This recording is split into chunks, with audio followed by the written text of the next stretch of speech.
Bueno, molt bona nit a tots. No puc discrepar més de tot el que has dit, de que el Cebarroc estigui acabat. Al contrari, l'any passat van rebre a 1.200 persones, que va ser el màxim nombre d'assistents a un acte que ha passat mai per així. Repeteix, no puc discrepar més en tu, en que damunt digues que antes sí que funcionava i ara no.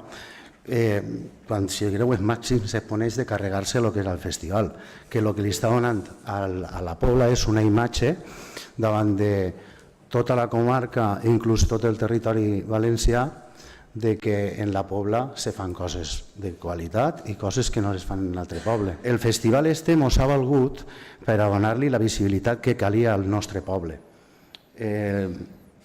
Mira, si li ha donat visibilitat al nostre poble, que ho haureu vist ja també a lo millor per ahir en les notícies, que ha vingut una productora a oferir-nos el que és el Festador. Este festival, en altres llocs, que l'any passat es feu en Bétera, va suposar una injecció econòmica per al poble de quasi 100.000 euros.